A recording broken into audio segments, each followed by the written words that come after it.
Listos. Bueno, tengan muy buenas tardes a quienes nos acompañan en este conversatorio y también buenas tardes a las personas que nos acompañan a través de Facebook. Se van a conectar o se están conectando o se van a conectar posteriormente. Muchísimas gracias por acompañarnos. Este es un conversatorio organizado por el Observatorio de lo Religioso de la Escuela Ecuménica de Ciencias de la Religión, eh, perteneciente a la Universidad Nacional en Costa Rica. Y esta tarde conversaremos sobre las transformaciones en el rol de las iglesias durante el régimen Ortega Murillo en Nicaragua, que todavía está vigente, ¿verdad? Para analizar esta relación entre el Estado, las políticas del régimen y las iglesias, así como los espacios de libertad y de represión que se han desarrollado. Hemos preparado una serie de preguntas, de interrogantes, para conversar con nuestras personas invitadas esta tarde y luego pasar a responder algunas preguntas y comentarios del público que nos acompaña a través del Facebook del Observatorio de lo Religioso. Entonces, para esta tarde contamos con tres personas invitadas, ¿verdad?, a conversar sobre este tema.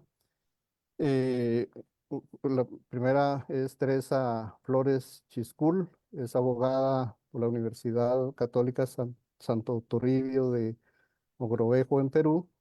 Realizó una maestría en Derecho Constitucional y Derechos Humanos en la Universidad Nacional Mayor de San Marcos y un diplomado en Estudios Religiosos en la Pontificia Universidad Católica de Chile. Ha sido pasante en el Centro Latinoamericano de Derechos Humanos en Mendoza, Argentina, e investigadora junior en la División de Género y Familia en el Centro de Investigaciones Sociales Avanzadas en Querétaro, México. Se desempeña actualmente como directora del Observatorio de Libertad Religiosa en América Latina. Ha sido responsable de los últimos reportes sobre libertad religiosa en el subcontinente realizados en el 2023 y 2024. Entonces, Teresa, muchísimas gracias por acompañarnos. También nos acompaña como panelista el abogado Carlos Bonilla Bendaño, quien también, aparte de ser abogado, es teólogo, poeta y pastor en la Iglesia Luterana de Costa Rica. El licenciado Bonilla tiene una amplia trayectoria en el ámbito eclesial, en movimientos sociales y en la función pública. Fue asesor jurídico del Ministerio de Obras Públicas y Transportes del Gobierno de Costa Rica, así como director jurídico y asesor legal de la Rectoría del Instituto Tecnológico de Costa Rica, el TEC. También fungió como ministro consejero de la Embajada de Costa Rica en Nicaragua en el periodo 2016-2018 y actualmente es presidente de la Iglesia Luterana de Costa Rica. Entonces, Carlos, muchísimas gracias por aceptar esta invitación y participar en este espacio de diálogo, de conversación y sobre todo de análisis sobre esta temática de relación entre Estado e iglesias. Y también contamos con la participación de la doctora Laura Fuentes Belgrey, socióloga y comunicadora, quien se desempeña como docente en la Escuela de Sociología de la Universidad de Costa Rica y como investigadora y docente en la Escuela Ecuménica de Ciencias de la Religión de la Universidad Nacional, donde también es corresponsable de la coordinación del Observatorio de lo Religioso, directora de la revista CIBU, Revista en Teología y Estudios Socioreligiosos, además de otros proyectos de investigación sobre religión y sociedad. Entonces, aparte de ser también encargada del observatorio, pues también esta tarde participa como panelista en este encuentro. Gracias, Laura, también por participar en este rol de análisis y discusión sobre estas temáticas. Entonces, bienvenidos y bienvenidas todos. Y también agradecemos, como decimos, a las personas que nos puedan estar acompañando en Facebook o que posteriormente nos van a ver. Como comentamos, el tema que tenemos hoy es analizar esta relación entre Estado e Iglesia, ¿verdad? Y los espacios de libertad religiosa y su vinculación y ajustes y acomodos de participación de las iglesias en general, de los grupos religiosos en el contexto nicaragüense, sobre todo en el último periodo 2018 al actual. Pero para eso, pues, nos acercamos también a entender un poco el contexto bueno, de lo que ha sido el, el desarrollo, la transición política de Nicaragua. Entonces, en primera instancia, podemos contextualizar el escenario de análisis, ¿verdad? Y desde esa perspectiva, queremos contar con eh, el aporte de Carlos Bonilla, a quien le preguntamos que según desde su experiencia de vida y trabajo, qué tipo de relación observa que se desarrolla entre la teología de la liberación, las iglesias protestantes, Monseñor Obando y Bravo, y el Frente Sandinista de Liberación Nacional antes de la Revolución de 1979, y qué factores cambian significativamente durante la década de los años 80. Entonces, Carlos, un poco a partir de tu experiencia y conocimientos y también la participación en las iglesias, quisiéramos contar con tu valiosa, eh, valiosos aportes sobre esta pregunta. Bien, gracias, Juan Manuel. ¿Puedo compartir pantalla? Sí, claro.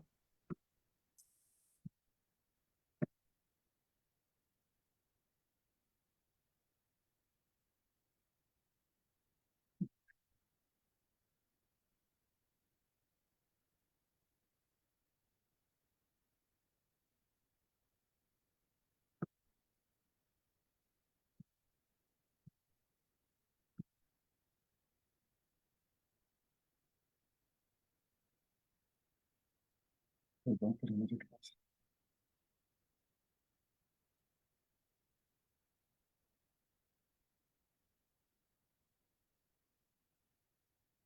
Ya estás habilitado. Ahí creo que va.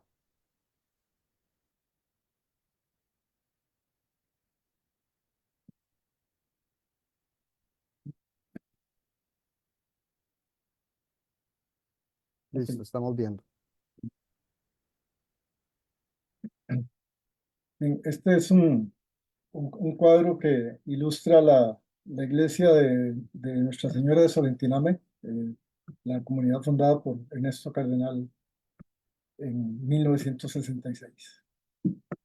Un muy breve eh, eh, cuadro sintético de antecedentes de la teología de la liberación, un poco para ubicar el contexto histórico e internacional.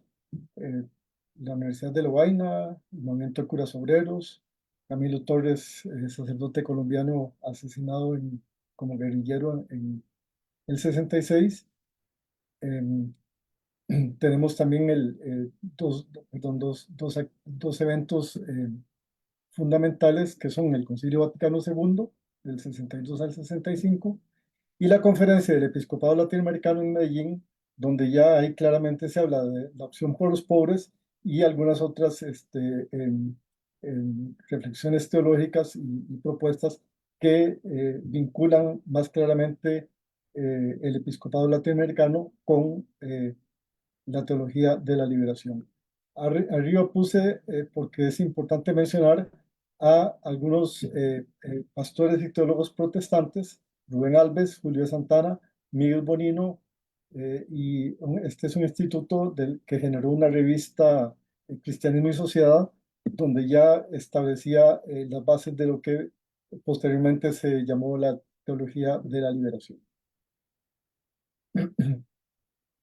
Aquí podemos ver el contexto en Nicaragua en esta línea del tiempo. Eh, del 62 hasta el 70 realmente está la dictadura somocista en su apogeo. Hay una posición de la Iglesia Católica totalmente de complicidad y de em, apertura y no denuncia de las maldades que estaba haciendo el somocismo. Sin embargo, hay una ruptura de parte, digamos, de la iglesia de base en el 66, cuando Ernesto Cardenal funda la comunidad de Nuestra Señora de Solentiname. Luego vamos a hablar un poquito más de eso. En el 69 también hay un evento importante que es el encuentro pastoral para estudiar los fundamentos eclesiológicos del Concilio Vaticano II, donde participan sacerdotes como Francisco Mejía, Uriel Molina, Víctor Parrales y Osvaldo Montoya. En el 70 hay varias actividades importantes. Hay un hecho que tiene que ver con la lucha armada, y es que la Guardia Nacional descubre una casa de seguridad en Managua, captura y tortura al padre Francisco Mejía, que había participado en el encuentro. Eh, y bueno, la reacción de la Iglesia Católica de Managua, de la arquidiócesis, donde ya había asumido Monseñor Obando y Bravo, fue de un silencio total.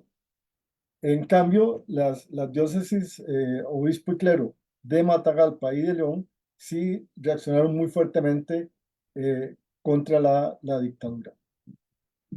También en el 70 se establecen las primeras comunidades eclesiales en barrios urbanos: San Antonio, El Riguero, San Pablo Apóstol. El Riguero pasó a ser tal vez la más famosa de estos experimentos de comunidades eclesiales, bajo la conducción del padre Uriel Molina, franciscano. En abril, Miguel Obando y Bravo toma posesión como arzobispo de Managua, y en agosto eh, eh, sucede la toma de la Catedral de Managua por un grupo de estudiantes de la UCA, y acompañados también por sacerdotes y profesores. En el 75, eh, también algo que tiene una relación directa con la teología de la liberación es la publicación de las experiencias que la comunidad de Solentiname y el padre Cardenal habían realizado desde el 66. Es decir, estaban recogiendo 9 años de, perdón, 11 años de reflexión, y publicando el Evangelio en Solentiname, una lectura política de la Biblia desde la realidad nicaragüense. 2 años después, la comunidad de Solentiname, muchos de los jóvenes de esa comunidad, se integran al Frente Sandinista de Liberación Nacional.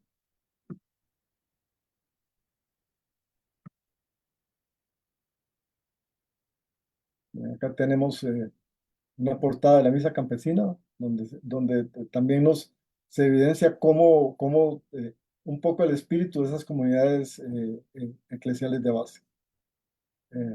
Y esto es un hecho posterior, el padre cardenal regañado por el Papa Juan Pablo II. En el 77, la comunidad ecuménica de Solentiname se integra al Frente Sandinista y desaparece como proyecto comunitario de fe.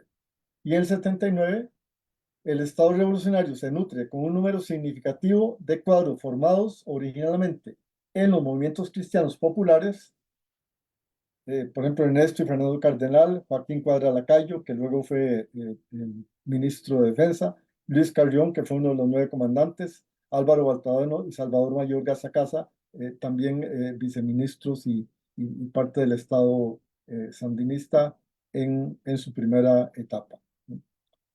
eh, un poco para ilustrar cómo desde de esas comunidades de base nutridas por la teoría de la liberación salieron cuadros, digamos, importantes que nutrieron a la revolución y que nutrieron también eh, a la iglesia en su esfuerzo por una mayor fidelidad al evangelio.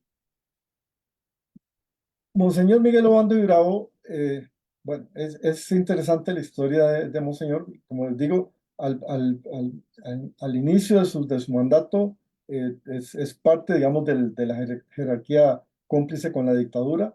Sin embargo, ya en 1974 se niega a asistir a la firma del Pacto Somos Agüero, participa en un comité a favor de los presos políticos y aboga por una solución reformista y de no violencia. Esto es importante porque esta posición de él la reitera en tres cartas pastorales que hay entre el 71 y el 74 que tienen que ver con la relación con fe, iglesia y acción cristiana en el orden político. Eh, y luego, también que un hecho muy significativo es que el 22 de agosto del 78, él es el mediador, junto con otros dos obispos, en la Operación Chanchera. Eh, Esto fue una toma que hizo un comando del Frente Sandinista del Congreso nicaragüense. Ya antes él había participado acá está, en diciembre del 74, en la toma de la casa de Chema Castillo, donde también él es mediador y garante, e incluso se gana la misma versión de la dictadura que le pone el apodo de Comandante Miguel, como diciendo a usted de esos subversivos.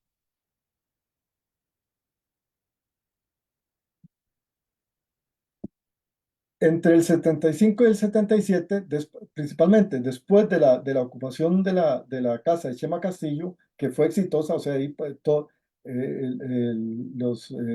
el comando sandinista logró salir hacia Cuba y a otros países, eh, eh, también gracias a la intervención de la Iglesia Católica. Pero entonces el somocismo incrementa la represión, hay estado de sitio, ley marcial, censura de prensa. Esto generó un movimiento nacionalista, popular y revolucionario nutrido con la presencia cristiana militante que asentaba su praxis de fe en la opción por los pobres. Esto obviamente empataba con la utopía digamos que sobre la cual se asentaba la narrativa del Frente Sandinista y que logró aglutinar todas las fuerzas y le permitió al Frente convertirse en la vanguardia del proceso revolucionario. Entre el 78 y el 79 se da la insurrección popular sandinista. Acá citamos al sacerdote Gaspar García Laviana, digamos que obviamente eh, provenía de estos sectores vinculados con la teología de la liberación. Y encontramos acá una gran cantidad de parroquias, cultos evangélicos y catequesis clandestinas en iglesias evangélicas y católicas, en donde bajo la cobertura de un estudio bíblico, también se entrenaba gente para la insurrección, se daba eh, catequesis política, por decirlo así. Y finalmente tenemos en julio del 79 el triunfo de la Revolución Popular Sandinista.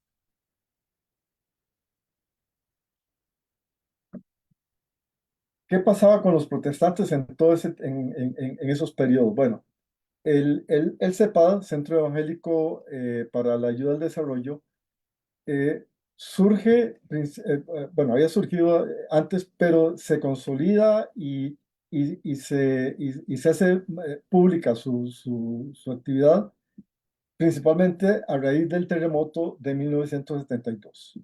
El CEPAD entonces aglutina iglesias y denominaciones evangélicas de Nicaragua en este periodo, y eso genera un nuevo liderazgo de jóvenes intelectuales evangélicos con posibilidades de controlar fondos internacionales provenientes del mundo de sus iglesias. Se realizan seminarios, jornadas de reflexión, análisis de la realidad, y esto se refleja en dos acciones. Uno, un apoyo a algunas reivindicaciones sociales y demandas democráticas. Y dos, aparecen críticas moderadas al somocismo. Eh, es interesante ver que aunque la teología de la liberación, incluso algunos consideran que su génesis es más protestante que católica, sin embargo, en esta praxis nicaragüense, eh, la palabra fue mucho más moderado el protestantismo que los sectores católicos.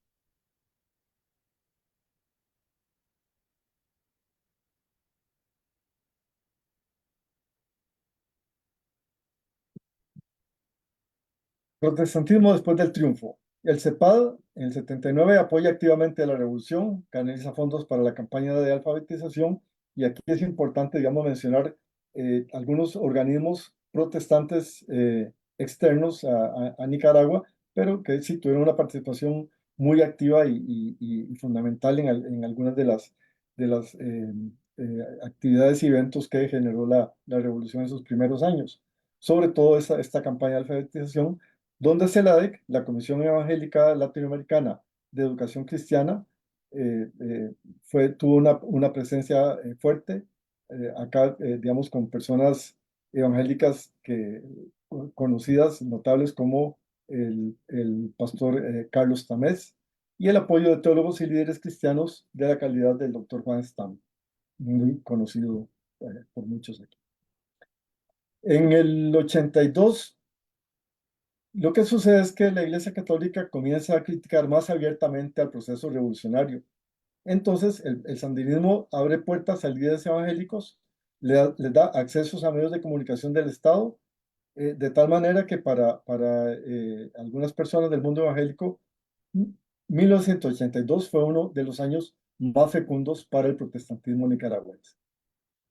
El involucramiento del protestantismo también se ve reflejado ahora sí, ya en plena revolución y con una opción más clara, en el 85, cuando en la costa atlántica, convocada por la Comisión Evangélica de Promoción de la Responsabilidad Social, CEPRES, se realiza la primera asamblea de evangélicos integrados a organismos revolucionarios.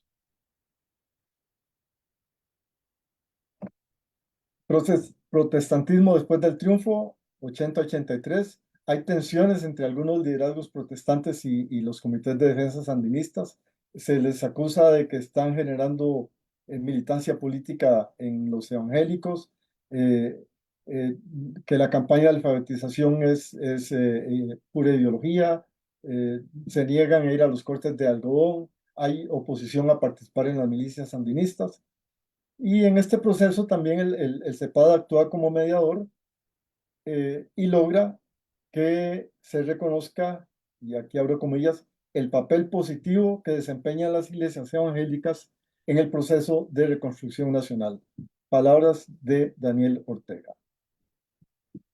En 1983, la Contra asesina a Noel Vargas. Esto era importante citarlo porque Noel era un pastor evangélico que había estudiado en la Universidad Bíblica Latinoamericana y que su tesina de bachillerato se llamaba Hacia una Cristología Evangélica desde el acontecer del pueblo. O sea, ya el mismo título lo define como una tesina desde un enfoque de la teología de la liberación. En el 83 y 84, la visita del Papa y el nombramiento de Obando y Bravo como cardenal tensiona más la relación iglesia y Estado. Y acá, entonces, el gobierno abre de nuevo las puertas al liderazgo evangélico, el cual logra ubicarse mejor en el campo político y en el espacio religioso nicaragüense, eh, ante esa pugna, digamos, que hay entre Iglesia Católica y Estado. El Estado genera con este liderazgo una relación de clientelismo y extiende así su dominio sobre la sociedad civil. Eh, con esto, digamos, yo estaría cubriendo esas relaciones entre teología de la liberación, eh, protestantismo y Monseñor Miguel Obando y Bravo. Gracias. Muchas gracias, Carlos. No, muy interesante esta contextualización, ¿verdad? Porque nos pone en escena cómo desde antes de la revolución ya venía en juego toda esta relación de iglesias, tanto católica como evangélica, ¿verdad? En sus distintos posicionamientos, tanto oficiales como populares, y la política, ¿verdad? De la revolución, del Frente Sandinista y por lo tanto las relaciones ya más institucionalizadas con el Estado. Y en ese contexto, ¿verdad? que yo creo que la perspectiva que nos ha presentado Carlos, creo que puedes dejar de compartir. Yo todavía estoy viendo Claro. la presentación. En esta contextualización que nos hace Carlos, ¿verdad? Creo que nos deja algunos elementos ya sentados para continuar valorando y discutiendo y analizando esas relaciones. Y quisiera preguntarle a Laura, ¿verdad? Eh, según su conocimiento y los estudios y también las aproximaciones que ha hecho, ¿cómo cree que evoluciona esa relación entre los actores mencionados, ¿verdad? A partir de las elecciones de 1990? ¿Y cuáles son los nuevos actores y temas que entran en la escena política y se visibilizan en las elecciones del 2006? Entonces, Laura. Muchísimas gracias, Juan Manuel, y muchas gracias también a Carlos por esa excelente contextualización que nos permite entender la complejidad de relaciones, ¿verdad?, entre iglesias y política que se ha tejido en Nicaragua a lo largo de su historia, ¿verdad? Yo creo que justamente ese contexto hay que entenderlo, hay que tenerlo presente antes de analizar la situación actual. Y retomando entonces, ¿verdad? Donde nos quedamos con Carlos, tenemos las primeras elecciones presidenciales después de la revolución en 1990. Después de pues, una década cruenta, ¿verdad? De enfrentamientos entre los llamados contras y los sandinistas, ¿verdad? Se llega a esta elección entre los sandinistas y lo que fue la coalición de oposición Unidad Nicaragüense, que ganó con Violeta Chamorro a la cabeza. Después de esto es que se forman los partidos pentecostales en Nicaragua, que ya contaban con estructuras establecidas durante la década de 1980. La fuerza cuantitativa de los pentecostales motiva la creación de partidos políticos. Buscaban en el reconocimiento de la ética pentecostal el objetivo de influir en el desarrollo social del país.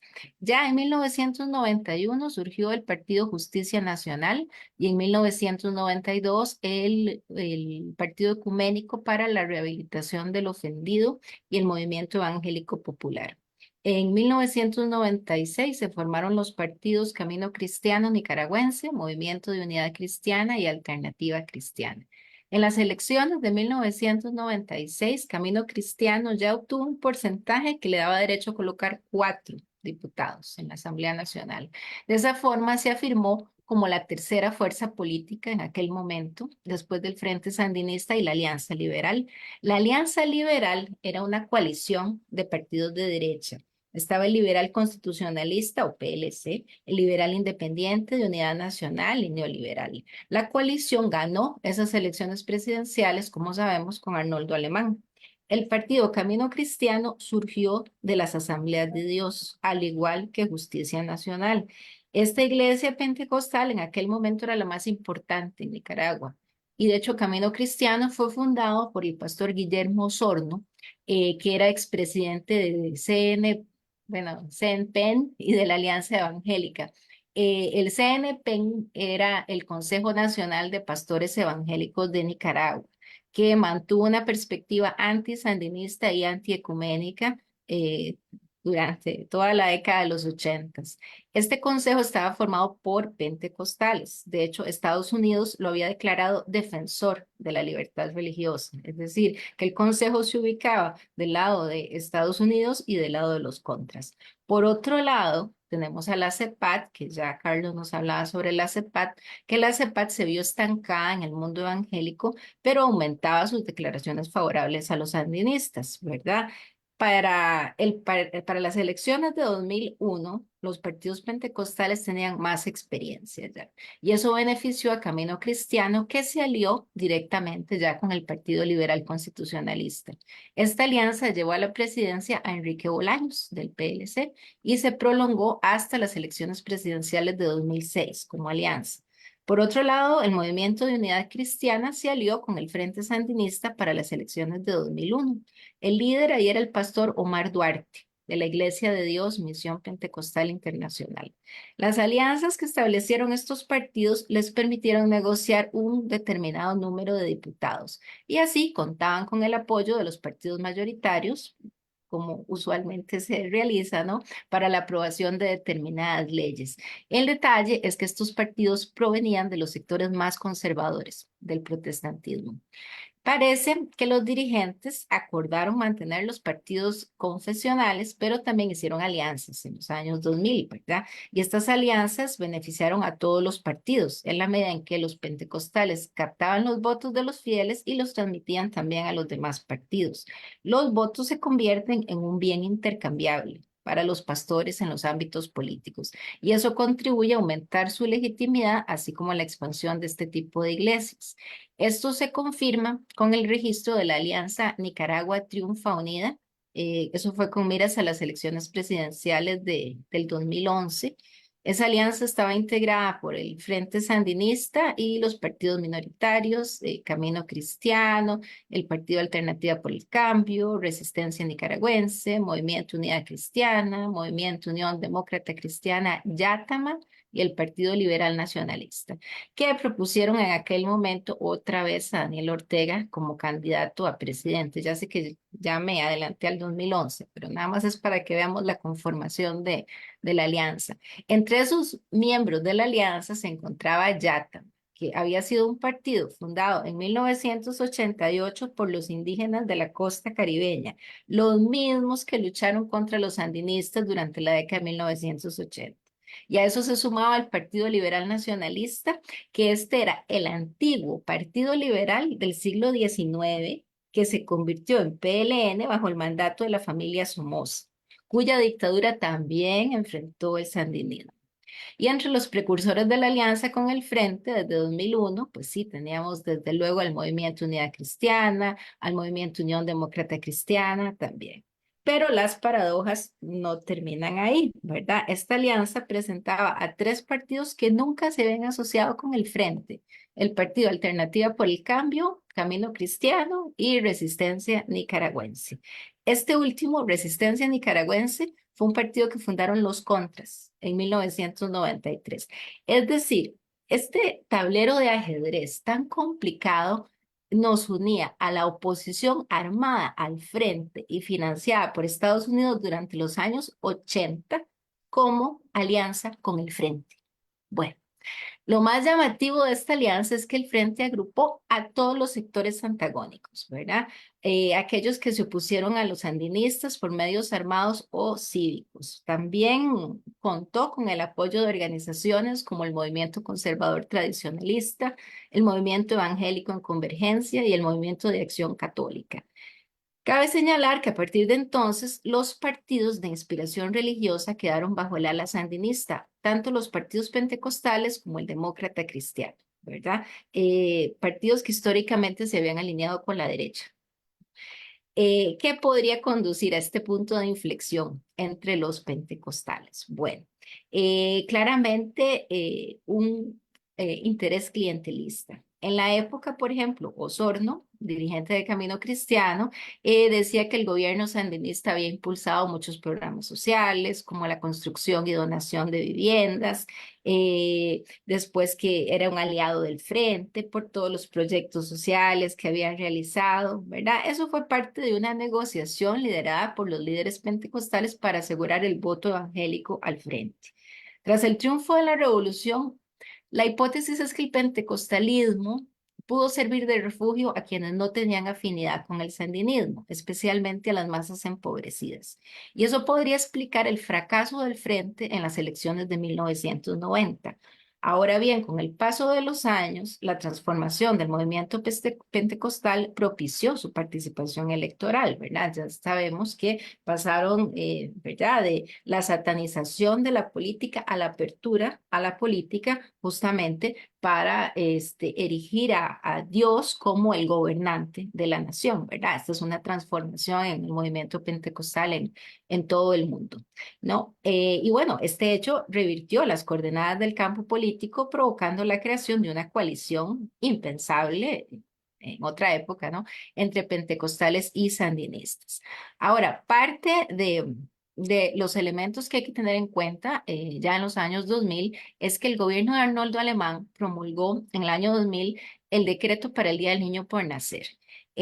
lo cual estuvo en línea con el inicio del análisis legislativo de las reformas al Código Penal, que tuvo como punto de discordia el mantenimiento o eliminación del aborto terapéutico. Esta sincronía entre estas dos cosas permitió que la Iglesia Católica organizara una marcha en agosto del 2000, donde exigió a la Asamblea Nacional la derogación del aborto terapéutico, y la manifestación estuvo encabezada en esa época por Arnoldo Alemán y el cardenal Miguel Obando y Bravo. Entonces, bueno, tenemos que se crea ya una alianza entre médicos nicaragüenses, Iglesia Católica, partidos pentecostales. Bueno, posteriormente, Monseñor Leopoldo Brenes es nombrado arzobispo en el año 2005 y apoya la alianza con las iglesias evangélicas en torno a la defensa de la vida, ¿verdad? Un año después comienza la campaña presidencial de 2006, en la que Edmundo Jarquín, que era candidato presidencial del Partido Movimiento Renovador Sandinista, ¿verdad? Que buscaba justamente retomar las raíces del sandinismo, eh, él opina favorablemente hacia el aborto terapéutico. Y esto provoca una discusión con el secretario de la Conferencia Episcopal, ¿verdad? Que decía que el candidato apoyaba la cultura de la muerte, y justamente fue ya muy tarde, luego cuando Jarquín se dijo que no, que su compromiso era por la vida, porque ya las iglesias decidieron jugar sus cartas en la lucha electoral utilizando esta bandera. Entonces, ¿qué pasó? El cardenal Miguel Obando y Bravo, que es más o menos como un transformer en la historia nicaragüense, instó a la ciudadanía a no votar por candidatos que apoyaran el aborto terapéutico. En consecuencia, todos los candidatos se declararon públicamente a favor de la vida. Daniel Ortega, candidato del Frente, organizó reuniones con el cardenal, los líderes de las iglesias evangélicas, para asegurarle que compartía esta posición y para dar línea de partido a los diputados sandinistas. La Iglesia Católica y las evangélicas convocan a una marcha nacional contra el aborto terapéutico el 6 de octubre del año 2006. Y el objetivo era pedir a los diputados que no incluyeran el aborto terapéutico en el nuevo Código Penal. Ya los diputados habían dicho que iban a estudiar las reformas después de las elecciones. Pero la manifestación, bueno, que se desarrolló con la participación de iglesias, candidatos presidenciales y miles de personas, al final consiguió efectivamente la eliminación del aborto terapéutico. Se entregó un documento con las firmas de todas las personas que estaban en contra del acceso al aborto terapéutico, junto con un proyecto, ¿no? Donde se solicitaba la derogación de la excepción penal, ¿verdad? Y la sanción de lesiones causadas al no nacido. 10 días después, el presidente Enrique Bolaños envió a la Asamblea Nacional una reforma al Código Penal es idéntica a la misma que habían presentado las iglesias. Y así, 9 días antes de las elecciones, se debatieron las reformas y se derogó el aborto terapéutico, 169 años después de estar vigente, con 52 votos de los diputados, sin abstenciones ni votos en contra de la ley. Cualquier interrupción del embarazo, entonces, incluso para salvar la vida de la mujer, quedó penada, con pena de prisión, ¿verdad?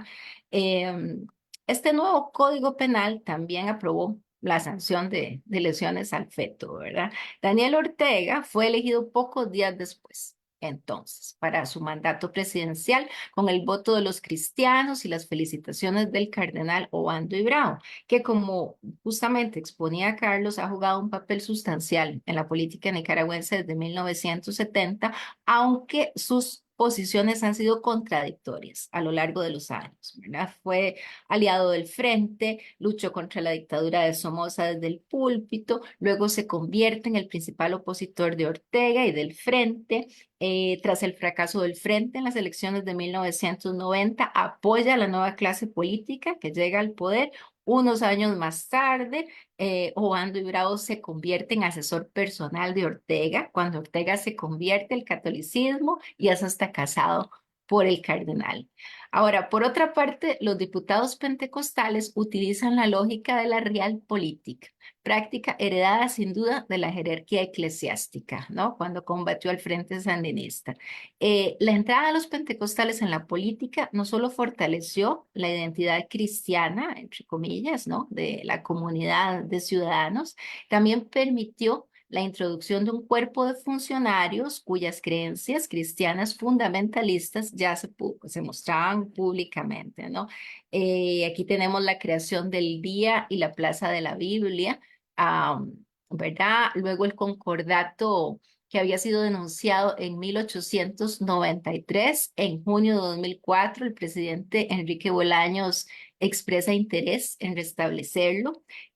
¿Por qué? Porque el gobierno pretendía dar su opinión sobre la sucesión de la arquidiócesis tras el retiro del cardenal Miguel Obando y Bravo.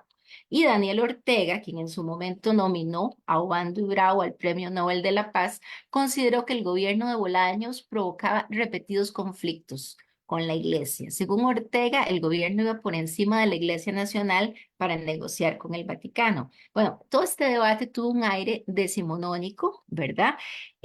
Tras el deterioro de las relaciones entre el gobierno de Bolaños y el cardenal Obando y Bravo, que también ostentaba el arzobispado, el presidente quiso garantizar un aliado para su partido, el liberal constitucionalista, y entonces apeló a este antiguo mecanismo de concordatos que daban al gobierno la posibilidad de presentar al Vaticano sus candidatos al arzobispado. Bueno, la obsolescencia del sistema y la imposición política fueron tan flagrantes que la Iglesia ni siquiera lo aceptó. Además de que Ortega ya se había reconciliado con el cardenal, ahora el líder sandinista buscaba también el favor de la Iglesia, ¿verdad? Y al mismo tiempo limpió la imagen de Obando y Bravo, nominándolo al Premio Nobel de la Paz porque había perdido parte de su legitimidad política cuando Obando y Bravo estuvo implicado en escándalos de corrupción durante el gobierno de Alemán. El concordato no tuvo seguimiento, y luego ya, aunque el arzobispo era Leopoldo Brenes, continuó gobernando simbólicamente la iglesia, Obando y Bravo, ciertamente. Lo que hemos visto a lo largo del tiempo es que reiteradamente Ortega ha hecho una instrumentalización política de las creencias de una forma impactante. Creo que tomé muchísimo tiempo para contar todo esto, disculpen más bien, y muchas gracias, ya yo aquí me detengo. Muchísimas gracias, Laura. Y no es, creo que esta contextualización con la que hemos iniciado, ¿verdad? Tanto de la década de los años 70, 80, como todo este planteamiento que nos ha hecho Laura, nos permite, digamos, tratar de acercarnos a las situaciones más recientes, ¿verdad? Que hemos escuchado a través de los medios de comunicación sobre la persecución a sacerdotes, el encarcelamiento de obispos y también el papel que han jugado los grupos evangélicos en el caso de Nicaragua, por ejemplo, el último comunicado de la Junta Directiva Nacional, ¿verdad?, de la Convención Bautista sobre libertad de culto en Nicaragua, firmado y publicado recientemente, ahora en abril del 2024. Creo que todas estas situaciones contemporáneas están, digamos, se pueden leer y entender muchísimo mejor desde toda esta contextualización. Y en ese sentido, ¿verdad? No solo le damos la bienvenida nuevamente a Teresa, ¿verdad? Que tiene una mirada, una lectura un poquito más lejana, ¿verdad? Geográficamente, pero muy cercana, digamos, también por el conocimiento y los estudios que vienen haciendo sobre estos temas de libertad religiosa, participación de lo religioso en lo público y en lo político. Y aún quisiera preguntarle a Teresa, ¿verdad? ¿Cómo ve, cuál es su valoración de qué sucede durante la insurrección de abril del 2018 en Nicaragua, ¿verdad? ¿Y qué rol asumen entonces los líderes religiosos? Porque el 2018 sin duda es un momento también fundamental en el cambio de relaciones y de política, ¿verdad? que es lo que nos ha llevado a denominar un régimen Ortega Murillo, ¿verdad? Tal como titulamos este conversatorio, que está caracterizado por algunas relaciones entre política y religión bastante claras, ¿verdad?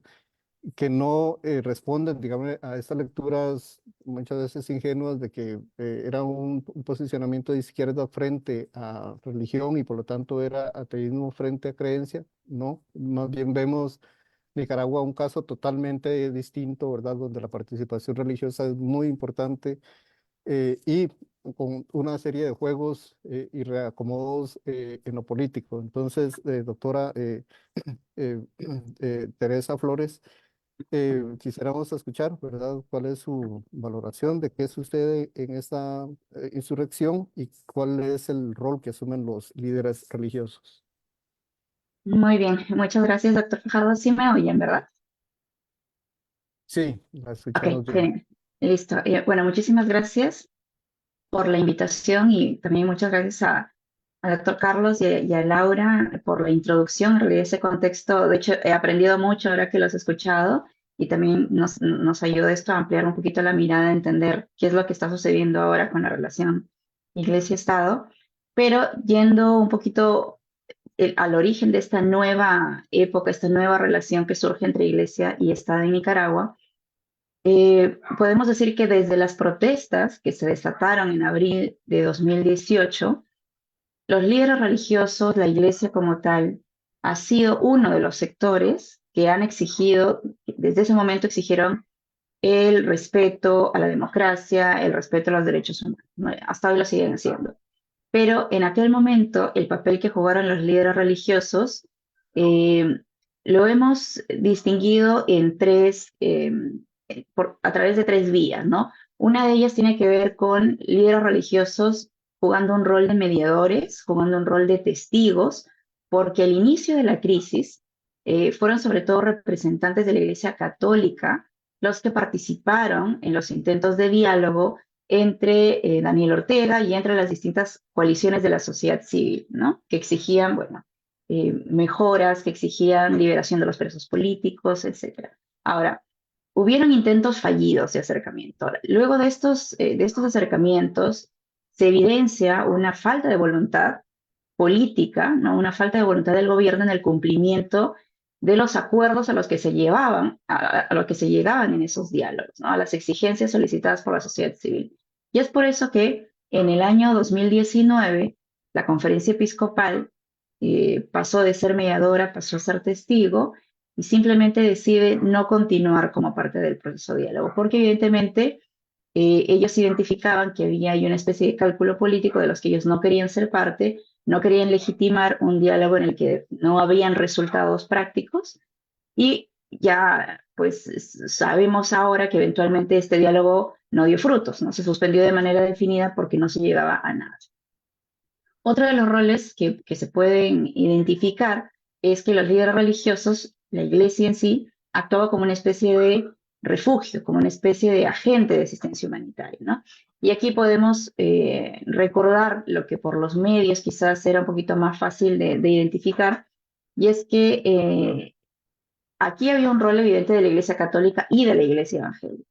Las acciones de la Iglesia Católica fueron hasta cierto punto más visibles, ¿no? La forma en que asistían a los estudiantes que participaron en las marchas, la forma en que los acogían en sus templos o la forma en que hacían cadenas humanas durante las protestas para evitar la respuesta violenta de la policía o la respuesta de los grupos paramilitares, ¿no? Entonces, muchas de estas acciones fueron interpretadas por el gobierno no como el cumplimiento de la labor asistencial o de acompañamiento de la iglesia, sino que fue interpretado como un comportamiento propio de un cómplice del golpe de Estado. Entonces, de hecho, fueron este tipo de acciones de la iglesia lo que se toma como justificación para que posteriormente la Asamblea Legislativa acuse a los sacerdotes bajo la ley 1055, ¿no? Las que los calificaban como traidores a la patria.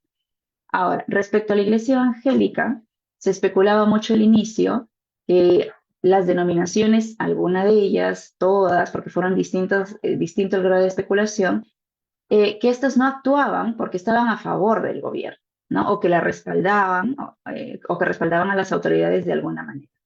Pero con el paso del tiempo, en los meses siguientes, distintos representantes de iglesias evangélicas nos comentaron, por las labores de investigación que nosotros hacemos en el país, tuvimos la oportunidad de hablar con algunos líderes religiosos y nos comentaron que debido a esta idea errónea de que eran cercanos al gobierno, muchos de los participantes de las protestas, muchas personas en general sentían miedo de acudir a ellos, ¿no? Sentían miedo de aceptar su ayuda.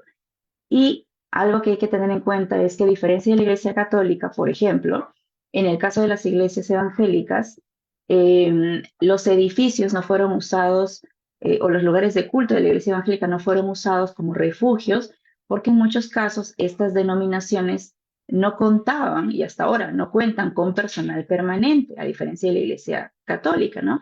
Y esto en muchos casos no les permitía abrir sus lugares de culto durante los momentos más críticos de la protesta. En otros casos nos comentaban que los jóvenes que asistían a iglesias evangélicas iban a casa de amigos que eran miembros o líderes de las iglesias, ¿no? Y en este caso, a diferencia de la Iglesia Católica, pues la ayuda se brindó a nivel un poco más interpersonal, ¿no? Más que institucional. Algunos otros jóvenes también fueron acosados por grupos paramilitares o por la policía cuando iban a dar medicina, cuando iban a dar alimentos a los jóvenes que estaban involucrados en las protestas, ¿no? Ahora mismo sí es más notorio, son más notorios los casos de represalias en contra de las iglesias evangélicas, pero al inicio de la crisis esto no fue así, ¿no? Incluso hoy, a pesar de los casos, de los casos que conocemos, que salen a la luz, creemos que aún existe un subregistro importante respecto a lo que pasa con estos grupos, ¿no? Debido al nivel de represión, al temor generalizado que existe entre la población. Y esto evidentemente no permite una denuncia con plena libertad. Y un último rol que identificamos es que la Iglesia y líderes religiosos actuaron como defensores de derechos humanos y críticos del gobierno, ¿no? En el inicio de las protestas y en los años siguientes fue especialmente la Iglesia Católica la que fue más crítica, más vocal en contra de las medidas antidemocráticas, las medidas represivas del gobierno, y es precisamente esta postura que va en contra del discurso de las autoridades, ¿no? Es por esta postura cada vez más crítica de las autoridades eclesiásticas que, y especialmente después de la victoria irregular de Daniel Ortega en las elecciones de noviembre de 2021, es que cada vez va aumentando y empeorando las presiones y los ataques en contra de la Iglesia Católica. Ahora, ha llegado esto a tal punto, ¿no? Que la situación en general ha sido objeto de análisis por parte de diversas organizaciones de derechos humanos, incluso la Organización de los Estados Americanos, oficinas de las Naciones Unidas han manifestado preocupación respecto a lo que está pasando con el tema con el acoso sistemático en contra de líderes de la Iglesia Católica y más recientemente respecto de casos más notorios de la Iglesia Evangélica. Entonces, podemos decir que el rol se identifica en estos tres aspectos, ¿no? Como mediadores, como refugio, como agente de asistencia humanitaria y como defensores de derechos humanos y críticos del gobierno.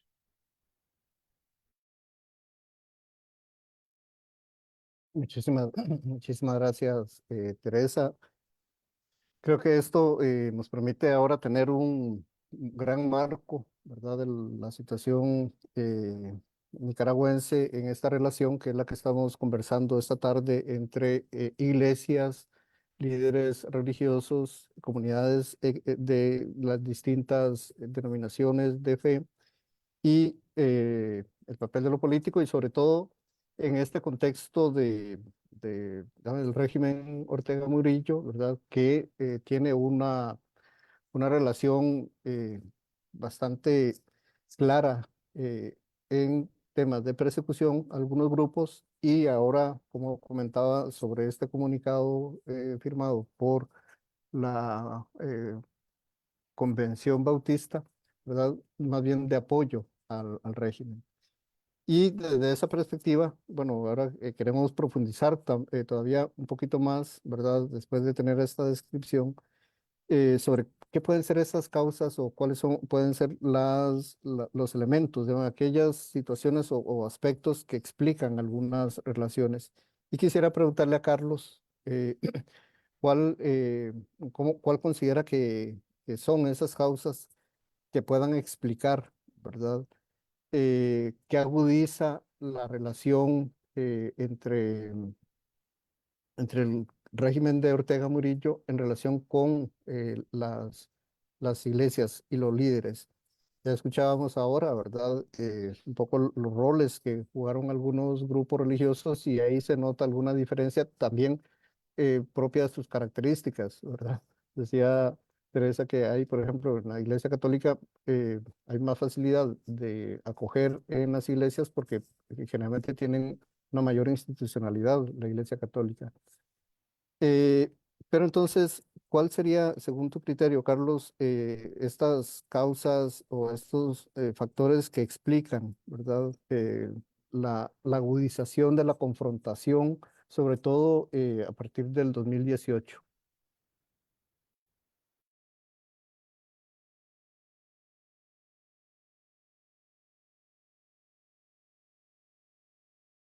Tienes el micrófono silenciado.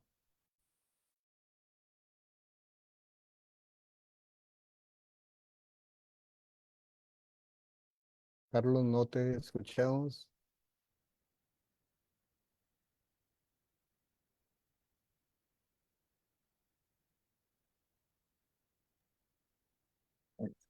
Ya, ahora sí. Perdón.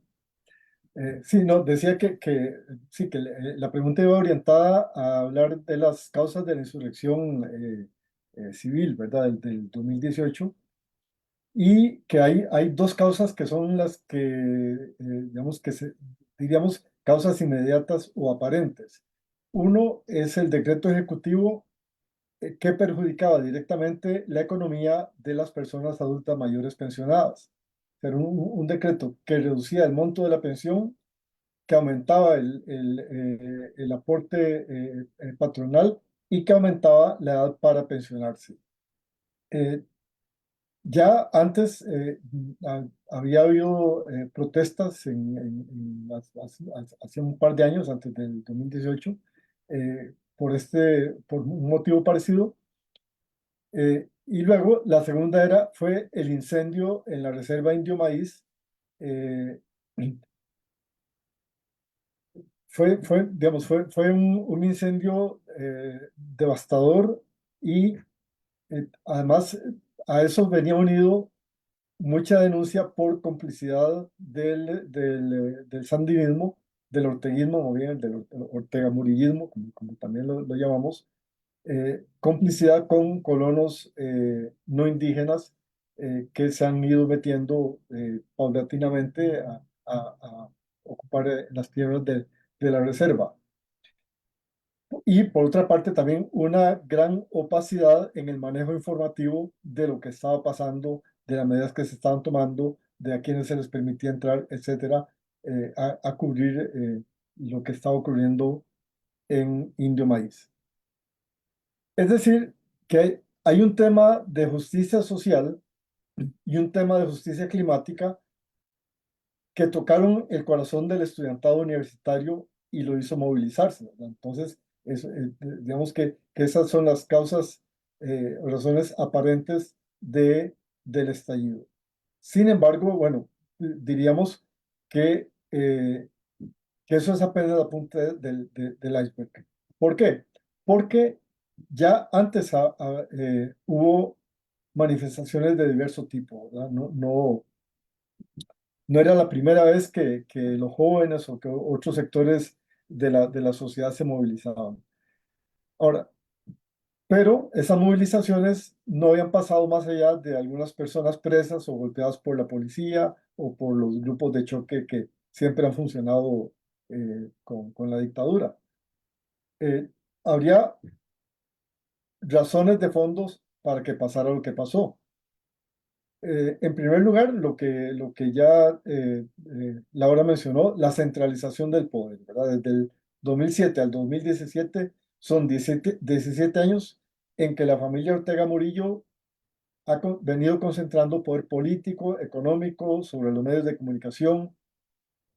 La división de poderes cada vez se hace más difusa y se evidencia la influencia y a veces la intervención descarada del Ejecutivo. Bueno, del Ejecutivo, aquí estamos hablando del presidente y de la vicepresidenta en el Congreso y en el Poder Judicial. Es interesante, digamos, y esto es fue una experiencia que yo conocí muy de cerca, el caso de las naturalizaciones, personas no nacidas en Nicaragua que solicitan ser naturalizadas, eh, por lo menos hasta el principio del 2019 que yo estuve en Nicaragua, eh, estaba atrasadísimo el procedimiento porque todo eso tenía que pasar por el visto bueno de doña Rosario Murillo. Y eso es nada más un botón de muestra de muchísimas cosas de esa índole, ¿verdad? Que nos pueden parecer absurdas o ridículas, pero que evidencian, digamos, un afán de controlar todas las dimensiones de la vida política y incluso la religiosa, etc. Eh, un segundo aspecto es la corrupción creciente también. Ahí el caso em, en el caso del antiguo magistrado y presidente de la Corte Suprema de Justicia, eh, el doctor Roberto Rivas. Roberto Rivas era un tipo, ya murió, un tipo bastante corrupto, digamos, conocidamente corrupto, protegido de Monseñor Obando, y que incluso parece que la defensa, la protección que el régimen le dio a Rivas fue una de las razones que provocaron el acercamiento del cardenal con el dictador Ortega después de muchos años de distanciamiento. El acoso a organizaciones sociales y religiosas que después del 2018 se ha incrementado, pero que ya venía desde el 2000, por lo menos desde el 2010 en adelante. La supresión de facto de la autonomía universitaria también era evidente, digamos, como parte de mi trabajo era acudir a algunas actividades culturales en las universidades del Estado, y todas con bandera sandinista y en todas siempre con discursos de los rectores elogiando al régimen y saludando en ausencia a la compañera Rosario, etc. Un quinto factor es la resistencia al canal interoceánico. Esto principalmente es una lucha campesina que se venía dando en los años recientes antes del 2018 por parte del campesinado. eh, Había un convenio del régimen con una empresa china, y que esto, bueno, pues a los campesinados les preocupaba que se iban a inundar sus tierras y se las iban a quitar. Desde el punto de vista de los estudiantes más conscientes, era también una forma de entrega del país a intereses foráneos. Un evento ahí que aunque es muy particular, muy específico, pero que sí tuvo que ver, porque había ocurrido el 12 de noviembre del 2017, un par de meses antes, fue la masacre de la Cruz del Río Grande, cuando el ejército masacró a un joven de 16 y a su hermana de 12, que iban a visitar a su padre que estaba en la montaña, y eh, el ejército lo acusaba de ser un rearmado, y entonces masacraron a este grupo de personas, y eso generó, digamos, mucha indignación en la gente. Y lo séptimo es el silencio autoimpuesto. Eh, a mí me llamaba la atención cuando a mí me gustaba andar en bus ahí digamos, por Managua. En años anteriores, y principalmente, digamos, después del triunfo de la revolución, eh, la gente en los buses siempre iba hablando durísimo, con sus grandes carcajadas,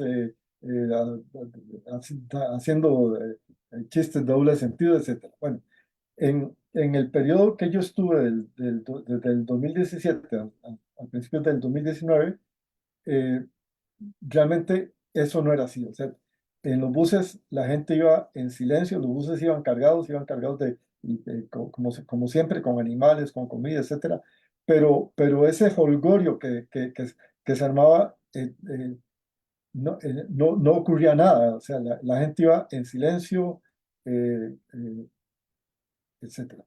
Eh, claro, esto tenía que ver eh, con esa represión y era un silencio autoimpuesto que reflejaba y que finalmente era un grito en la oscuridad. Em, yo comentaba con mis compañeras y compañeros nicaragüenses en la embajada antes del 2018 y yo les decía, pero es que yo no siento que aquí la gente piense que hay algo mal. O sea, únicamente lo que yo captaba era ese silencio.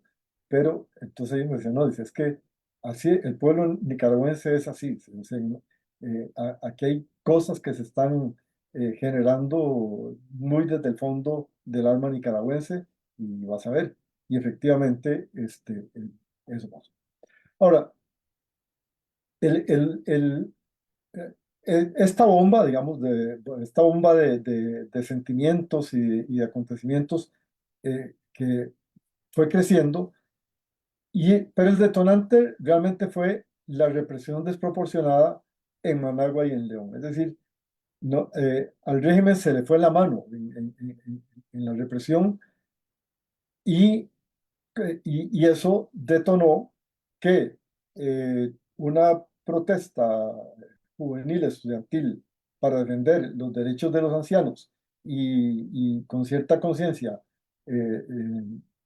ecológica se convirtiera en la insurrección civil más fuerte que ha vivido el régimen en los últimos años.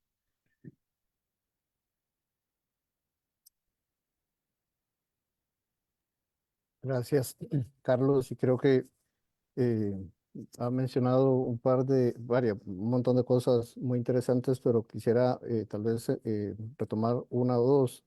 Tal vez fundamentalmente el tema del poder, ¿verdad? Y un poder acumulado en distintos aspectos. Y lo segundo, una mención que has hecho a justamente todas las manifestaciones nacionalistas, podríamos decir, ¿verdad? A partir del uso de las banderas y todo en el espacio público, cuando asociado a los actos en los cuales pueda participar el gobierno. Esto, pues, generalmente en algunos sectores, ¿verdad? Lo analizan también como un tipo de religiosidad civil en ese sentido, ¿verdad? Y creo que pensando esos dos temas, ¿verdad? El tema del poder y el tema de una, llamémosle, religiosidad civil, casi que podríamos pensar eh, en el régimen, ¿verdad? De Ortega Murillo, en este sandinismo, como una especie de iglesia, una forma en la que se reproduce también el Estado, solo que en las formas más bien religiosas y eclesiales que ya hemos comentado anteriormente.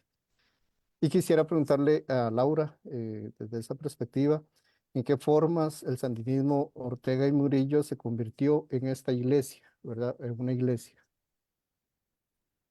Sí, muchas gracias más bien por la oportunidad de conversar sobre estos temas.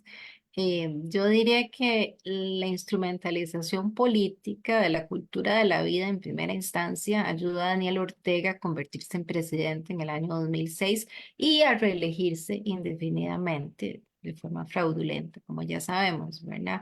El Frente promovió la fe del pueblo en aquel momento como fórmula de reconciliación nacional y pasó de una religión civil, en efecto, como mencionaba Juan Manuel, ya a la creación de una religión política, como la llama Salvador Giner, que es propia de los regímenes autoritarios. Ortega, por ejemplo, inauguró una plaza para la Biblia, ¿verdad? En aquel primer mandato, con un pastor que ofreció oración por los programas de gobierno. En esa actividad, Ortega anunció la entrega de 200 títulos de propiedad para la construcción de lugares de culto evangélico. También garantizó financiamiento para la publicación de 25.000 Biblias en Misquito. ¿Verdad? La lengua de los nativos de la costa caribeña, sí, los mesquitos, los mismos que habían luchado contra, contra el gobierno revolucionario en los años 80. Las acciones del gobierno han contradicho los valores laicos establecidos en la Constitución, ¿verdad? Valores laicos que en su momento defendió el sandinismo, ¿verdad? Y constituyen una estrategia política de primer nivel, ¿verdad? Por ejemplo, el artículo 14 declara la laicidad del Estado. Los artículos 29 y 69 garantizan el derecho a la libertad de conciencia y de religión. El artículo 124, la educación laica. Ningún artículo, ley autoriza la financiación o la promoción de una religión, ¿verdad? Es cierto que el prefacio de la Constitución nicaragüense incluye una dedicatoria a los cristianos comprometidos en la lucha revolucionaria desde su fe en Dios, porque aquí estamos hablando de la Constitución que fue emitida en 1985, si no me equivoco. Pero el alcance del proselitismo gubernamental llegó a un tope inimaginable, ¿no? Por ejemplo, en el periodo 2007-2010, los diputados presentaron el registro de 88 asociaciones cristianas, la mayoría de iglesias pentecostales, como constan los expedientes de la Asamblea Nacional. Esos legisladores fueron los mismos también que apoyaron la derogación del aborto terapéutico y fueron reelegidos tras la victoria de Ortega en 2006 sin necesariamente pertenecer al frente, ¿verdad? El tráfico de influencias que hubo ahí para obtener los votos de los creyentes se realizó sin ningún disimulo, ya independientemente del partido político. Es decir, ha habido muchas distintas tendencias que han participado realmente en la construcción de esta gran iglesia sandinista. Por ejemplo, en la celebración del 32 aniversario de la Revolución Sandinista, que eso fue el 20 de julio de 2011, Ortega dio el paso ya a la cristianización de la cristianización del Estado a la sacralización del frente con simbología cristiana. Ahí, bueno, ese evento fue en la Plaza de la Fe, Juan Pablo II, en Managua, en el escenario principal, decorado con un cáliz multicolor, estaban Ortega y su familia, Monseñor Eddie Montenegro y desde luego el cardenal Obando y Bravo, no podía faltar, que elogió la obra social del gobierno de Ortega. La ceremonia fue descrita como una misa revolucionaria donde la gente, según lo que decía Rosario Murillo en esa época, fue bañada con el Dios de los pobres. Bueno, este ritual de celebración que orquestó el Frente es muy significativo porque evidencia la convergencia entre el campo político y el campo religioso de una manera flagrante, ¿no? Ortega buscaba consagrarse como delegado de Dios y del pueblo, aprovechando el capital simbólico del cardenal y del Frente también, porque ya Ortega y el Frente no son lo mismo. Sin embargo, este efecto no convenció a todos los jugadores. Por ejemplo, ya en aquella época el obispo Silvio Báez criticó la compra de conciencias que se realiza a muchos sacerdotes en el país, ofreciéndoles bonos por guardar silencio o por apoyar al Frente Sandinista. Así en esa época, decía Báez, el uso del lenguaje, símbolos, ritos y fiestas católicas en su propaganda política, en su promoción gubernamental, es también una forma de persecución contra la iglesia. Báez también desaprobó que el gobierno de Ortega se llamara cristiano, justamente porque es un estado laico. Consideró que se trataba de una manipulación abusiva de la fe. Recordemos que Silvio Báez justamente fue uno de los primeros encarcelados, ¿verdad? Por el régimen recientemente, digamos, en términos de líderes eclesiales.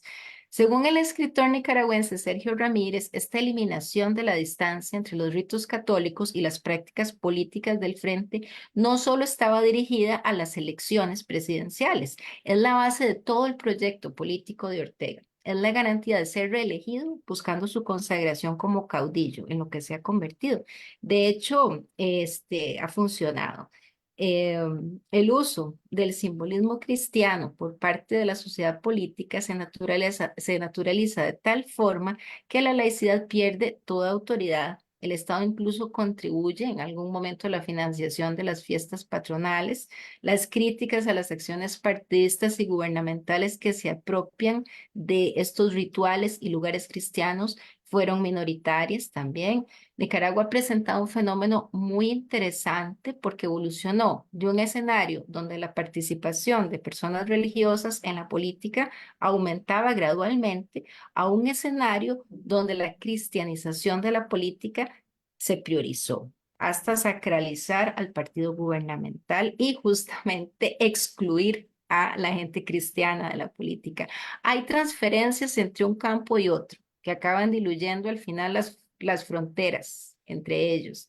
El partido en el gobierno se sacralizó a través del populismo, mientras que la Iglesia Católica y las evangélicas actualmente se politizan en la resistencia contra el régimen. La transformación del partido sandinista y a través del gobierno en una especie de culto que utiliza la performatividad cristiano-sandinista atestigua la imposición de un aparato ideológico ajeno a cualquier democracia. El problema es que este no es un grupo cualquiera, es un grupo que fue revolucionario, se volvió junta de gobierno, se reconvirtió en partido político, fue gobierno y hoy día es una dictadura que busca su supervivencia a costa de las repercusiones en la vida y la ciudadanía de las personas nicaragüenses. Es decir, es una iglesia cuyo ídolo cada día pide más sangre en sacrificio y es la sangre de las y los nicaragüenses. Muchas gracias. Muchísimas gracias, Laura. Y este final con el cual nos aporta la lectura de Laura, ¿verdad?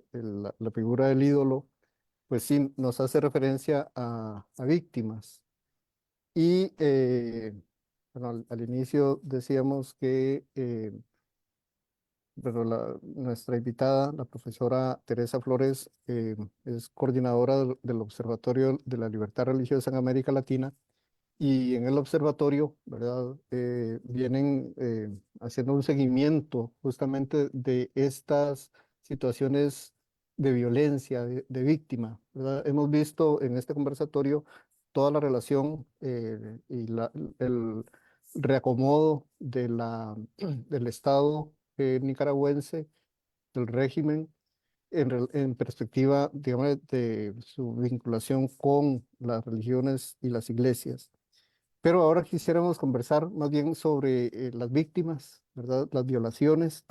Y por lo tanto quisiera preguntarle justamente a nuestra invitada, la profesora Teresa Flores, ¿cuáles han sido las principales violaciones que ustedes desde el observatorio han detectado en esta materia en Nicaragua? ¿Verdad? Las violaciones, obviamente, en relación con la libertad religiosa y un poco, si nos puede conversar también sobre cuál ha sido la metodología empleada para recopilar esos datos.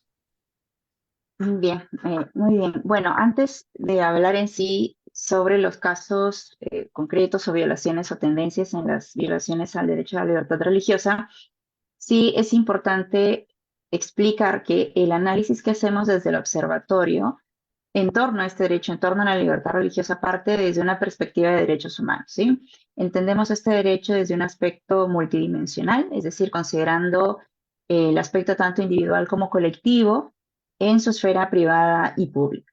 Por ejemplo, podemos mencionar como parte del derecho individual el practicar actos de culto religioso, manifestar las propias creencias, recibir asistencia religiosa, impartir enseñanza, elegir la educación que quiero inculcar a mis hijos en base a mis convicciones y creencias.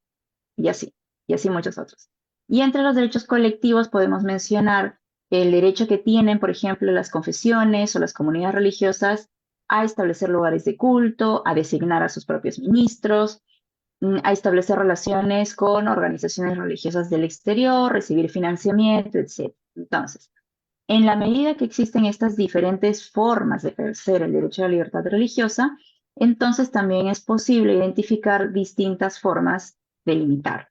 Entonces, con esta mirada es que el observatorio en general, y para todos los países de la región, monitorea y analiza el estado de la libertad religiosa. Y en el caso de Nicaragua, ha sido un tema al que prestamos especial atención desde las protestas de 2018, en especial desde las protestas de 2018, cuando aún no se hablaba mucho sobre cómo esto estaba afectando a la iglesia. Nosotros ya estábamos empezando a hacer ese monitoreo por experiencias en otros países en los cuales ese tipo de gobierno con tendencia autoritaria influía y obstaculizaba de cierta manera las actividades del sector religioso. Entonces, con esa idea es que empezamos este monitoreo y esta atención a Nicaragua, ¿no? Ahora, a 6 años de las protestas, hemos identificado que el principal presupuesto de las vulneraciones de este derecho parte de la criminalización de la libertad de expresión. ¿Y esto qué quiere decir? Que en tanto las manifestaciones o en tanto las expresiones de opiniones basadas en la fe son percibidas como críticas o son percibidas como contradicciones a la narrativa oficial respecto de cualquier asunto de gobierno, esto se convierte en una justificación para que toda la maquinaria represiva apunte a un determinado líder religioso, a su familia, a su congregación, incluso a sus colaboradores más cercanos, y hemos visto casos de abogados o asesores legales de diócesis, etcétera, que también han sido, por la relación que tienen con líderes religiosos percibidos como la oposición, por eso también han sido detenidos, han sido arrestados, han sido sentenciados, ¿no? Ahora, todo esto se agrava ante el hecho de que existe ahora todo un marco normativo que se ha ido ajustando, se ha ido modificando, no al Estado de Derecho, sino a los intereses de los gobernantes, a los intereses de Daniel Ortega, de Rosario Murillo, ¿no? Por lo que toda acción iniciada en contra de estas comunidades religiosas es en teoría legal, aunque evidentemente es muy cuestionable su legitimidad, ¿no? Una cosa es lo que diga el texto, pero otra cosa es aquello que justifica la norma y evidentemente no es que esta normativa sea en sí legítima, es más que nada arbitraria. Entonces, se ha llegado a un punto en el país en que el ejercicio mismo de la fe, el solo ejercicio de la fe cristiana, se ha convertido en una sospecha de delito, ¿no? Ahora, en este contexto se han identificado casos que van desde arrestos arbitrarios hasta sentencias de prisión. Sabemos el caso más emblemático de Monseñor Rolando Álvarez, que fue sentenciado a más de 26 años. Ahora ya se encuentra exiliado, pero ese exilio ha venido de la mano con la pérdida de la nacionalidad, no solo de él, sino de muchos otros sacerdotes más.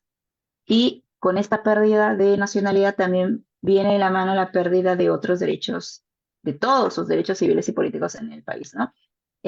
También se han identificado cierres masivos de organizaciones religiosas, y estos cierres involucran organizaciones educativas, de asistencia humanitaria, de organizaciones que atendían a la niñez, en general las que atendían a las poblaciones más vulnerables, ¿no? Y esto también va de la mano con la expropiación de los bienes muebles, de sus bienes inmuebles, el cierre de medios de comunicación cristianos, ¿no? Tanto de la Iglesia Católica como de la Iglesia Evangélica, y además están pues los casos de vandalismo, ataques, robos, profanación de lugares religiosos y lugares de culto, ¿no? Ahora, mencionaba hace poco que es más notorio últimamente aquellos casos que afectan a las iglesias evangélicas, pero esto tiene también como como una intención de trasfondo dar un mensaje a las distintas comunidades religiosas en Nicaragua. Incluso, y está el caso sobre todo de la iglesia evangélica más reciente, la denominación Puertas de la Montaña, en la que 11 pastores han sido ya sentenciados y han sido multados con cantidades exorbitantes de dinero. Ellos no hacían ningún tipo de crítica política, no hacían ningún tipo de denuncie sobre lo que está pasando en el país, pero el nivel de influencia, el nivel de convocatoria que han tenido ha sido tal que esto ha sembrado temor en el gobierno, temor en las autoridades, y han querido de alguna forma limitar, detener ese nivel de influencia que tiene esta iglesia, porque evidentemente es un puesto, es un lugar que ahora mismo el gobierno no quiere ceder a nadie, ¿no? Ese nivel de llegada tiene que ser solo del gobierno y de nadie más. Y es por eso que entonces incluso aquellas denominaciones religiosas que hoy no hacen una crítica, no hacen una denuncia, se encuentran a la merced de lo que el gobierno decida, ¿no? Entonces, eh, estamos viendo cómo poco a poco ha ido evolucionando, se ha ido eh, agudizando aún más la represión en contra de los líderes religiosos por el solo hecho de ser percibidos como opositores o como detractores del partido oficialista, ¿no? Ahora, respecto a la metodología, bueno, la investigación que nosotros realizamos tiene distintos componentes. Uno de ellos es que realizamos investigación de escritorio, pero también tenemos investigación de campo a través de colaboradores, tanto en el país como exiliados. Y además hacemos también eco de la información que es compartida por organizaciones con las que colaboramos de manera activa, ¿no? La idea siempre es identificar los casos que involucren una violación objetiva de lo que es el derecho a la libertad religiosa. No, y aquí es algo importante de entender, es que no se requiere que exista una motivación religiosa detrás de un hecho para que se configure como una violación este derecho. Basta que se limite alguna de estas dimensiones que comentaba hace poco, basta que una iglesia o un líder religioso no puede ejercer de manera plena sus libertades para identificarlo como una limitación o como una violación a este derecho. Muchísimas gracias, profesora. Eh, como, como hemos visto, ¿verdad? La relación de esta temática tiene varias maneras de eh, abordarse. Aquí el caso, la situación de Nicaragua la hemos abordado sobre todo desde su relación fundamentalmente de relación-Estado, ¿verdad? Y llegando a estas últimas participaciones que nos apuntan o que nos hacen ver cómo en Nicaragua en realidad hemos pasado a un Estado que se ha convertido o que ha creado de una religión civil, ¿verdad? Eh, y bueno, voy a leer algunos comentarios que nos han aportado en el chat del Facebook, ¿verdad? De las personas que nos acompañan. Creo que preguntas hay un par que podríamos referirnos, aunque en realidad los temas de las preguntas ya han sido abordados, ¿verdad? Pero, por ejemplo, José dice, es sumamente interesante, la relación iglesia-gobierno es cercana en la historia del contexto nicaragüense. Le cautiva mucho, dice, saber la participación de las iglesias pentecostales en toda la vivencia y en la historia nicaragüense y como ciertos grupos, primordialmente los pobres, se han inclinado al pentecostalismo y esto provocó efectos en el ámbito público. ¿Verdad? Después también hay otras personas ahí que van comentando, ¿verdad? Aquí hay una pregunta que yo creo que no es de este espacio, luego podríamos ver, ¿verdad? Ernesto Chávez pregunta sobre la nacionalización de expresidentes de El Salvador, si era Rosario Murillo o Daniel Ortega, pero creo que eso no lo hemos comentado aquí como tal. Después dice, creo que aquí voy a leerlo como está, pero posiblemente la fecha no está adecuadamente puesta. Dice, desde el 2019, la jerarquía de la Iglesia Católica se ha fraccionado entre quienes ejercían la voz profética, tal como se destaca con fuerza desde el Concilio Vaticano II, y quienes guardan silencio. Para algunos el silencio es por complicidad y para otros es mecanismo de sobrevivencia. Entonces hace una pregunta, digamos, que si se pueden referir a este tema, ¿verdad?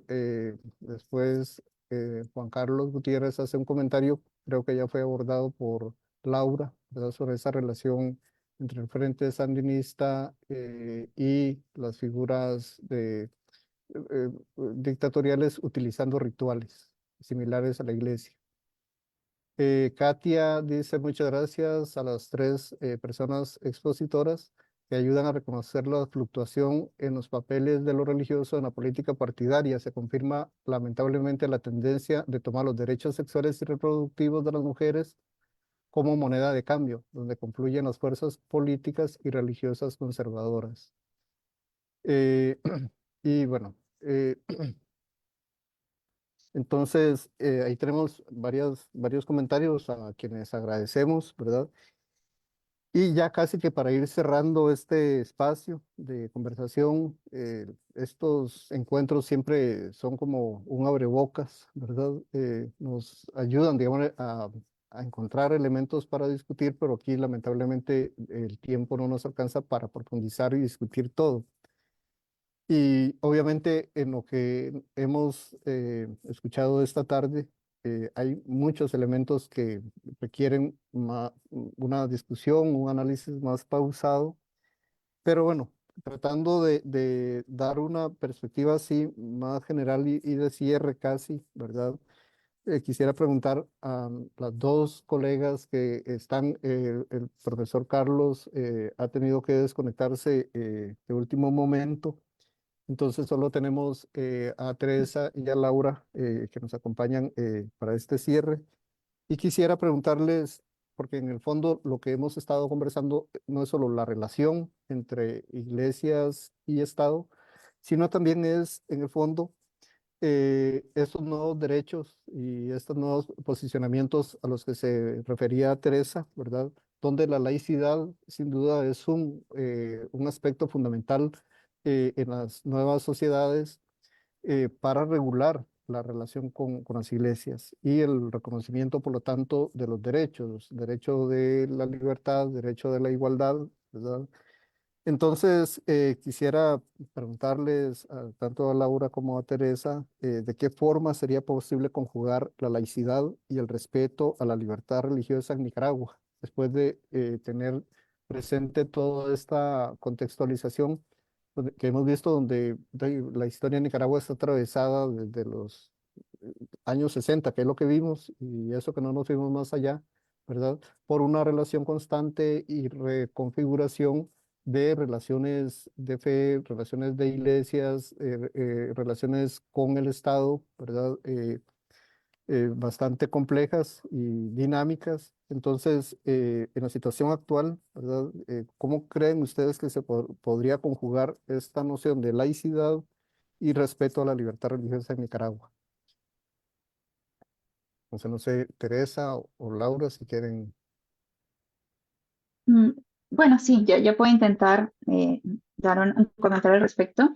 Y creo que debemos partir de la idea que la laicidad como tal, como esta forma de relación entre iglesia y Estado, no es un término negativo, ¿no? De hecho, un Estado laico entendido en su real dimensión, es decir, desde la idea de un Estado neutral, ¿no? En el que se debe hacer lo posible, o que el Estado debe hacer lo posible para proteger la libertad religiosa en condiciones de igualdad para todos los ciudadanos, para todos los grupos, sería una forma de gobierno bastante ideal para los grupos religiosos, ¿no? Ahora, un Estado neutral debe reconocer también que la religión no solo tiene esta dimensión privada, ¿no? Sino que también existe una dimensión pública, o sea, no es solamente un asunto privado de los ciudadanos. El hecho de profesar una determinada religión involucra aspectos públicos, ¿no? Como por ejemplo el contar con un lugar de culto para expresar y difundir las ideas, el derecho de fundar una escuela confesional, ¿no? El de observar días de descanso en centros laborales, operar organizaciones confesionales de asistencia humanitaria.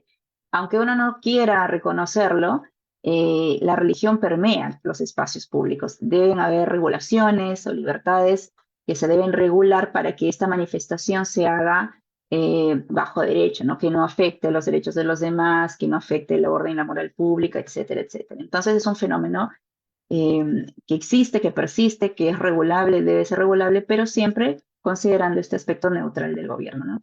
Ahora, en este contexto, la forma en que creo que se podría conjugar esta laicidad con el respeto a la libertad religiosa en Nicaragua tiene que ver con que el gobierno bueno, no con que el gobierno promueva una religión en particular o cese sus hostilidades con una religión en particular, sino que cumpla con sus deberes de hacer y de no hacer, ¿no? Es decir, por un lado debería brindar esta base equitativa para que todas las religiones se desarrollen de manera plena y por otro no debe obstaculizar sus actividades, ¿no? Tiene que ver con que deje de interferir en los asuntos internos de los grupos religiosos, lo que sabemos que claramente no sucede, ¿no? El hecho de que existan sacerdotes exiliados, que se despoje de personalidad jurídica a escuelas, a las organizaciones religiosas, que se prohíban procesiones por Semana Santa, que no se permita financiamiento ni público ni privado, pues no es una señal de una relación iglesia-estado neutral, sino todo lo contrario. Ahora, tampoco es que se trate de una política de Estado antirreligiosa, porque pues ya lo decía también Laura, ¿no? El gobierno, especialmente los Ortega Murillo, siempre hacen referencias a esta religión, nunca se sabe, o todo depende del calor político, si es que es afín a la Iglesia Evangélica o a la Iglesia Católica, ahora a ninguna, ¿no? Pero en todo caso, sabemos que lo que en realidad hacen es este uso político de la religión, e incluso algunos he escuchado, ¿no? que han mencionado que se está intentando instaurar una especie de religión paraestatal, ¿no? Una que solamente puede existir en tanto sigan los lineamientos de los gobernantes actuales, ¿no? Entonces, se va a poder conjugar esta laicidad y el respeto a la libertad religiosa en la medida en que el gobierno de Nicaragua realmente permita el libre desarrollo, el libre ejercicio de este derecho eh, por igual a todas las denominaciones religiosas en el país y deje de estar obstaculizando su desarrollo. Muchas gracias, Teresa. Laura. Sí, muchas gracias. Bueno, pienso que la cristianización del Frente Sandinista contribuyó a la distorsión de la laicidad, ¿verdad? Hay que ver que hay prácticas históricas que pueden dar cohesión, ¿verdad?, para la comunidad de ciudadanos y que eso se observa en la construcción de las fronteras republicanas de Nicaragua entre 1837 y 1950. Por eso Juan Manuel decía, pues podríamos remontar más atrás, claro, Nicaragua es un estado laico desde el año 1893, ¿verdad? Entonces tenemos que la laicidad jurídica, la secularización de las instituciones públicas y el reconocimiento constitucional de la ciudadanía a las mujeres en su momento marcan una época caracterizada por la construcción de soberanía y ciudadanía, ¿verdad? La posterior llegada de umbrales de confesionalización arrastrados por esta afinidad electiva entre política y religión cortó cualquier intento de arraigar los valores republicanos que han sido reemplazados por valores cristianos en Nicaragua. La defensa de la laicidad se ha convertido literalmente en la exigencia de un tema abstracto para la población, ¿verdad? En consecuencia, las valoraciones que se refieren únicamente a la defensa de la laicidad son muy raras. Nicaragua presenta, sí, la separación constitucional del Estado y las iglesias, pero el Estado está controlado por creencias cristianas politizadas con fines populistas, la afinidad electiva entre la sociedad política y la Iglesia Católica, que luego incluía también a las iglesias evangélicas mayoritarias, tuvo repercusiones palpables en el campo de los derechos humanos, específicamente en el campo de los derechos sexuales y reproductivos, y aquí es donde el Estado encontraba los principales límites para la implementación de las medidas de laicidad. No obstante, hoy día que ya las iglesias no apoyan al régimen, yo diría que no hay que olvidar, ¿no? Que tanto, que todas las iglesias que hoy se ven perseguidas, todos los sacerdotes y pastores exiliados, torturados, encarcelados, en su momento apoyaron a este régimen, ¿eh? Yo diría que no olvidemos también eso, ¿verdad? Ahora yo siento que volvemos a las coordenadas del año 77, donde un movimiento popular apoyado por la mayoría de las iglesias se está consolidando, se enfrenta al régimen orteguista, tal como hace 45 años el pueblo nicaragüense se enfrentó al régimen somocista. Y siento que las libertades religiosas están absolutamente desprotegidas en Nicaragua, no ahora, hace mucho tiempo. Entonces, me parece que es más importante pensar ahora en la integración, ¿verdad?, de las iglesias dentro de este movimiento cívico, popular, autoconvocado, ¿verdad?, que hemos visto desde la insurrección de abril del 18, donde hay diversos grupos, hay muchos liderazgos emergentes, hay formas organizativas de comunicación horizontal, ¿verdad? Hay una agenda crítica que exige justicia, libertad y democracia, y no puede haber libertad religiosa si no está cobijada justamente por estos grandes principios.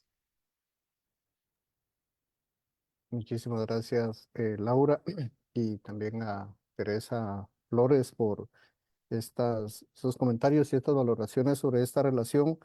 Y bueno, quisiera preguntarles ya ahora sí, para ir cerrando, si tienen todavía algún comentario o algo que aportar sobre este conversatorio.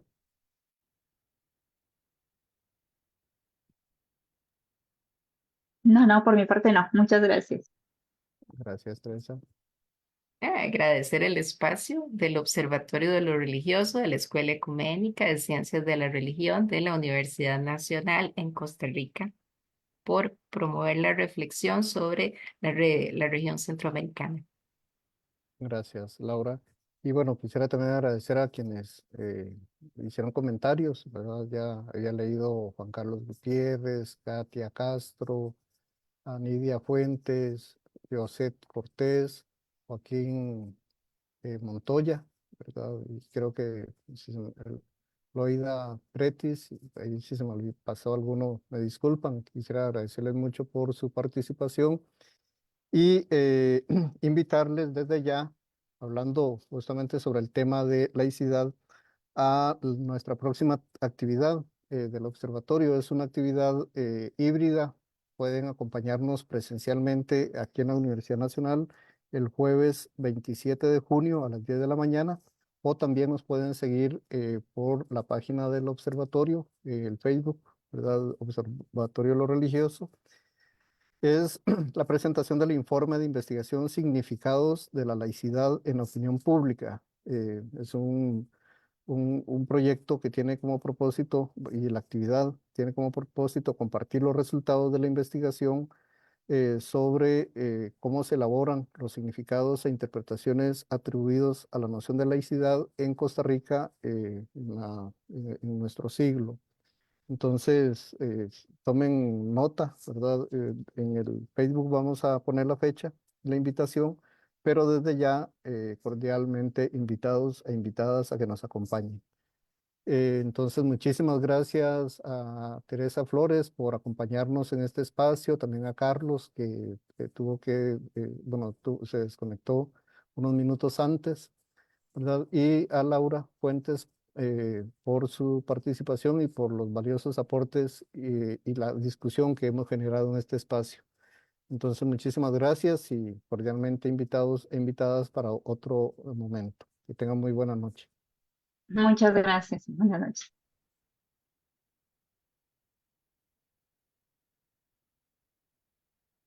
Un momento.